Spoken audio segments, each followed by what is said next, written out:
Hey guys, I hope you guys are here, can hear what I'm saying, and I also hear that I'm actually visible. Anyway, I'm making this video just to make it clear to you guys that I am trying to upload a video each and every single Sunday. So I'm making this video even though I have a lot of editing to do, so I won't put a lot of edits and I won't do a lot of cuts, or should I say reading scripts for you guys. However, I'm going to make sure that I give you a structured video to help you with whichever journey that you're walking through. And I wrote some notes down here just to help me not to lose myself along the way as I explain this, because I feel like this might help someone who might be going through a similar journey as I am, you know. So yeah guys, my name is Michael. I am a professional photographer as well as video editor, but I also do other things related to the media. And have been a I've been an entrepreneur for the past, I think, 8 months now. For the past 8 months I've been like doing entrepreneurship. So I want to explain to you exactly how I got to where I'm at right now and where this might come from, because it's a bit unexpected for someone to do something like this, especially coming from university, you know. So I graduated in April, and then after graduating, I stepped into this world. However, I made an intentional decision of doing entrepreneurship. I think I have to sit here in the middle, right? I made an intentional decision to do entrepreneurship immediately after I'm done with my graduations, because what happened was that while I was doing my final year, no, my second year actually, I stumbled across a video that inspired me to try to do something that is non-traditional, to try to earn an extra income non-traditionally, which is what I decided to do intentionally after I'm graduating. But obviously, out of fear, I sent out some applications just to apply for jobs there and there. However, I did an academic degree, which means that I have to continue studying in order to get a job. That's why I was largely unsuccessful with my applications. As a result, this was a blessing in disguise. This was a blessing in disguise, meaning that the fact that I didn't get like a job allowed me to try this entrepreneurship thing, which is what I did and which is what I'm currently doing. So from December up until Feb, I created like a mini course in order to help other people, or rather in order to a mini course to help people learn about photography, and to also get people to join my business, because for someone to join my business, he has to be very equipped with photography, and I prefer teaching other people and having them join instead of having someone who owns his own company. So that happened, and in late Feb, I went to Joburg, and in Joburg, that's where I stayed with my friend for a month, and then from there, I stayed in my own place. I stayed no, I stayed with my friend. Oh yeah, I went to my own place, and then from there, I was just still doing photography. I had like a little bit of money to pay rent and stuff. So that was covered, and from there, I went to University of the Western Cape, where I actually graduated in April. And around this time, that's when I actually did my entrepreneurship. Actually, I worked as a photographer for other graduates, because a lot of people were graduating, meaning that business was doing fairly well. Plus, I also had the people that I worked with, so business was doing fairly well. So I did that, and after I did that, right, it was like graduation ceremony in like the Western Cape, and then from there was another graduation ceremony in Joburg, meaning that I had like an opportunity to go back in Joburg to double down and actually make a little bit more money. So I went to Joburg around late April to. Sorry about that. It's 7 a.m. in the morning now. But anyway, I went to Joburg and I did my entrepreneurship thing in Joburg, and I did it from May up until like early June. But I didn't really have a lot of people in Joburg because I'm not really known there. So I did that, and then after I did that, the money started running out. The money started running out, meaning that I had to like find other ways to actually earn income, and it wasn't easy at all. Like it wasn't easy at all. However, I just tried to get gigs there and there, but like the money started running out. It ran out. It ran out, and after the money ran out, I think it was around April. No, it was around August, and I didn't have money to pay for rent for August, and I promised myself that I'm not gonna bother my sister or my mother with money to pay my own rent, because I decided to do this. So I continued. No, I actually paid rent by selling one of my cameras because it was kind of broken, and rent was like 2K, and I sold it for like 1.8ish, and then I added like $200, and then yeah, I just paid rent with that money. And then from there, after I paid rent, I had no food. Like I had no food. Like it's not yo. Like I had no food in my, like it was crazy. I was so. I even used to tell my friend that, bro, we are so broke and desperate. We can't say we are poor, because being poor is like being poor is different, man. We're not poor. We just broke right now. I remember we went to, is it Oxford Parks in Joburg, where we were like, hey man, what are we doing, man? Because I had my associate there that I worked with, Smiri. Shout out to my man. So yeah, I used to tell him that, hey man, we are poor and desperate, man. We are so poor and no, we are broke and desperate. But I also told him that this is just something we're experiencing right now, and we continued to do our thing. And I think another major event that actually happened was that, this is unexpected. This is like a plot twist in my story. So what happened was that while I was in Joburg, I got a gig. No, I didn't get a gig actually. I got set up, and they stole my cameras. 2 cameras. I had like 2 cameras. Apart from the one that I saw, I have like 2 cameras, and some lights. So they set me up and they stole the cameras. So right now I had nothing. I lost everything. It was so painful. However, at the same time, I was like, this is something that as entrepreneurs we have to go through. We have to go through. So I went through, and I reported to the police, and unfortunately, the police, they didn't help me, even though there was some information that they could have used to actually catch the people. So they didn't help me. So that happened, and while that happened, I decided to start another business, and the business that I decided to start was like a video editing business. And then I started that business, and then I just did some work, some video edits for free for people. And I started that from April up until like early September. No, August, up until late August actually. And then from there, I got like another place. I got like, because I was so money was running out, and I was at this point, I was very desperate. So I started applying again. I applied for jobs and stuff like that. I also applied for a program, which I actually did get a program this time. I got like a small program, which was in Cape Town. And I knew that I had to be in Cape Town, because I just knew that I had to be in Cape Town, because I had faith that Cape Town, that's where something, that's where there's a lot of work, for me personally, because I'm known in Cape Town compared to in Joburg. So, and also it was approaching September, because my business usually does well during graduations. So I basically traveled because of the program. It was like a 5-week program that I was doing. So, but they paid a lot of it, So I traveled to Cape Town, and while I traveled to Cape Town, I stayed with a family relative.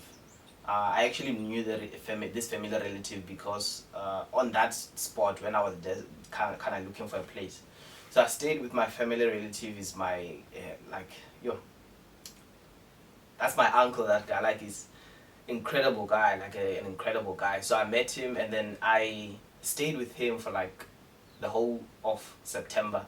And then at the end of September, I also did like some work in between, and that's when I also got like a little bit more money to push myself up for the next month or two.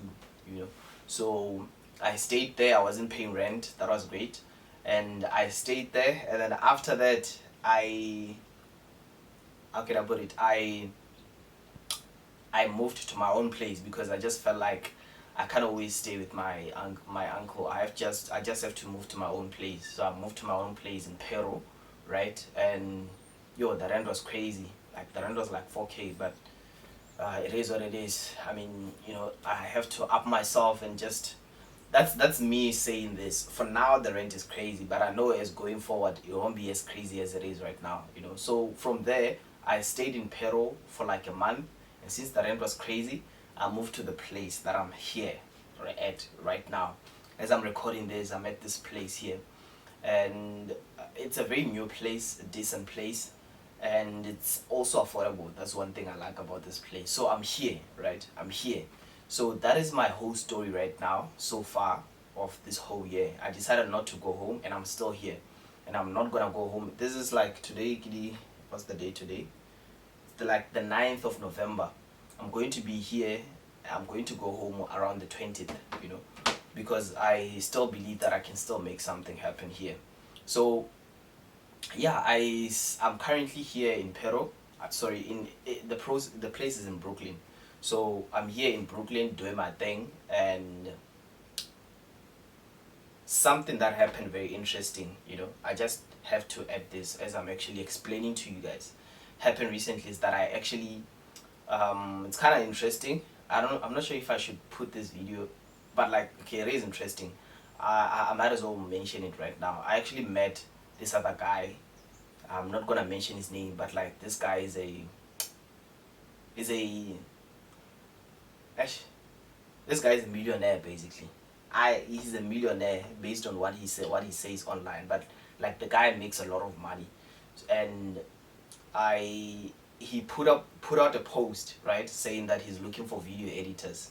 And mind you, I started my video editing business back in my video editing business back in when my photography business sort of like quote unquote died because they stole my equipment. So I started that business. So this guy was looking for video editors, and I was like, damn, this is an interesting opportunity. I wasn't really expecting anything. I sent a message, and then I was like, yo, now on IG, right? He put a story saying that he needs video editors, and then I sent a message that I'm a video editor, I can help you. And the guy responded, and we started having a back and forth, and I was like, this is kind of interesting. And I also got to get that opportunity because I'm in Cape Town, and the guy is also in Cape Town. So we ended up agreeing to like the price. And it's kind of crazy because I know that there are people that have their that people that are better than me with regards to video editing. But for the fact that I'm at the right place at the right time, it's kind of like a boost for me, which is something I'm going to speak about later. So I'm very excited at this point, and I'm like, okay, this is this guy. He actually DM'd me. Izinto ziyenzeka. That's me saying, But at the same time, like, let me just be chilled, man. I cannot be too excited before we actually work on something concrete, And however, the guy even went to an extent of saying that, yo, man, I want to meet you, and I'm gonna give you a stick to edit my content, just like just my content. And then after that happened, I was like, cool, this is so interesting. I'm like, cool. I had like some work on campus, which was yesterday, by the way. I went to do the work, and then after I did the work, I came back here in Brooklyn. And after I came back here in Brooklyn, I called him. I was like, yo, man, can you please come? I'm done. I'm ready for you, And then he came, I think 3 hours later, and then I met him. And it's I don't want to sound like I am putting him on a higher pedestal. He's currently higher, but like I just don't want to view him like that, because the moment I start to view him like that, it's gonna sort of like degrade the kind of, not degrade, it's not gonna degrade the kind of value I have, but like subconsciously I will behave like that when I'm with him, and which is not how I should behave. I should behave in a way that I show that I belong, which I do belong. I know that I do belong around that kind of network. You know, even though I'm broke as a joke, I have like 1,000 rands in my bank account, but I know that I am there with them. You know, so when that happened, long story short is that the guy came and gave me the stick, and I'm currently working on his project. You know, on his project, you know, and that's where I'm at right now. I mean, he's still going to confirm if whether he likes my work or not, you know. But it brings me to the second point, you know. As I'm going through this journey of entrepreneurship, going ups and downs, being broke as a joke, having like literally like little to no food in my fridge, I'm learning something very very interesting, you know, and also just not getting handout, you know. What I'm learning is that you really have to have faith in what you're doing, man. Especially when you're in this kind of journey of entrepreneurship, you just really have to have faith in the unknown. You know, the fact that you have faith demonstrate like faith will actually help you to keep on going, even when you see nothing happening. You just have to keep on going. You just have to keep on going. Have to keep on making something. I think no, I am a tester. I can testify to this because even though I lost my equipment, I continue to start like another business. And look where I'm at right now. I'm editing a video of a millionaire. Basically, I'm editing a video of a millionaire, and it's very very interesting that I'm currently going through this, and also I know he's still going to, you know, review my work. But what I did is that I did give this video my absolute best, and I'm still am. Like I slept for like 4 hours, and I woke up, and because it was yesterday, I woke up, I edited, and I'm aiming to finish editing this video by 12. And editing this on a Lenovo laptop, which is like very slow. However, I know that I'm gonna finish this, and I know that I'm gonna deliver my absolute best, you know. So what I'm saying is that, or what I'm saying to you is that, if you are actually in a journey where you are doing something entrepreneurial related, you need to have faith. Without faith, you can't go forward. Like without faith, like you need to have faith, but at the same time, you need to have like, you need to know that where you actually aiming to be specific. You can't see the picture to be specific, but you need to sort of like have it like a little bit of picture of where you're actually aiming at, you know. So this is where I'm at right now. And another thing that helped me to have faith is that I decided to know the Lord my God, you know. I decided to know the Lord my God, you know. I decided to read the Bible all the way from Genesis up until Revelation. So that's what I'm currently doing as well. And as I'm actually doing this, I'm learning so much, man. Like I'm learning so much. I was also having a conversation with this other lady in the shuttle point, and she said something insightful that it's very interesting to know yourself before other people know you. You know, it's bad for someone to know you before you knowing yourself. It's very bad. It's very bad. So I feel like I'm in a point where I'm also trying to know myself, and I try to distance myself. Like this journey in itself, it forced me to distance myself from other negative things. When I say negative things, it's like includes things like like looking at women in a lustful way. Not that I was struggling with it, but like sometimes I'd see ladies that just, oh, she's beautiful. However, right now, since I know that I won't do anything and I don't have time and the money too to actually invest on these ladies, I made it a goal of myself to focus on me. As a result, even on my social media algorithm, or rather environment per se, you can't see a lady if you scroll over 20. Like you can't see, like, I don't have ladies on my phone because that's not my focus right now, you know. And it has helped me tremendously, man. Like it has helped me tremendously. And since you're listening to this point, I might as well share a little bit of my story and a little bit of me, a little bit of what I'm kind of like was going through. I think that's what a lot of guys go through, basically, you know. I mean, like sometimes I remember I'd actually have like wet dreams, you know, those wet dreams, because of like lust or whatever. Because it's like subconscious. You subconsciously think about ladies, and every time, like when you go to sleep, you'd actually have this kind of like wet dreams. They say it's normal to have wet dreams, but I despise wet dreams. I don't like having those kind of things, you know. As a result, once I've actually stepped into this journey, I did multiple things. Like I'm saying, guys, I'm just blabbering, is it venting? I don't know, whatever. I'm just saying this unfiltered and unedited. But yeah, I was also meditating at one point in my journey, you know, and I owe you guys a video of my 30-day challenge of meditation, which I'm gonna send later on. So I was also meditating, you know, and that thing, it helped me tremendously, to have faith. And when I say I have faith, is that I had to make sure that I control each and every single thought that I have on a daily basis, you know. So that helped me, man. That really, really did help me. And ever since I started meditation, like my meditation, I think around the 10th day, I haven't had a wet dream ever since, even now. So what I'm saying is that if you really believe in what you're doing, and if you really, they say lock in, but they don't tell you, they say always lock in, but they don't tell you exactly how to lock in. So I'm saying that locking in to me currently means that I'm reading the Bible. I'm also exercising, even though I'm not really that consistent.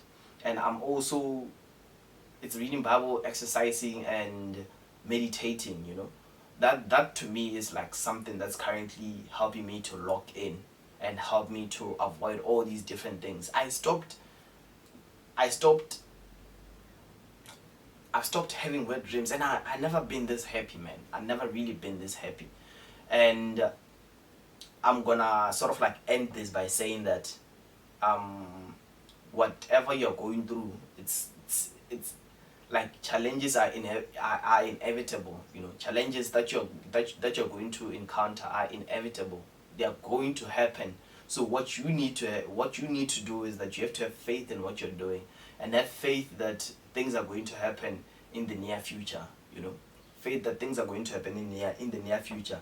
And you also have to make sure that you don't think about any negative emotions that might derail you from your path. Each and every single day, you have to wake up and know that like you are living your dream, and you are one step, like you are just one conversation away from living that dream life that you have, you know. For example, with me, with this millionaire guy that I'm editing his video, even if I don't succeed with him, I still know that I'm very close to the type of life that I want to live, you know. And I want you guys to lock in. Lock in. Please let me know if whether there's like a specific video that you want me to make about like my journey, as well as, because at this point, each and every single Sunday I have to upload something, so I might as well listen to you guys about maybe any video that you might have. So please put the comments below and let me know if whether if you did like this video as well. Just please put a thumbs up, that really helps. And also make sure that you're subscribed if you're not subscribed, and make sure that you lock in. Let's lock in. Make sure that you lock in, and make sure that you pray as well, and make sure that you become a better person, you know. So with that being said, guys, I think I've done my part. I've done my video for the week. I'll see you guys on the next one. Bye.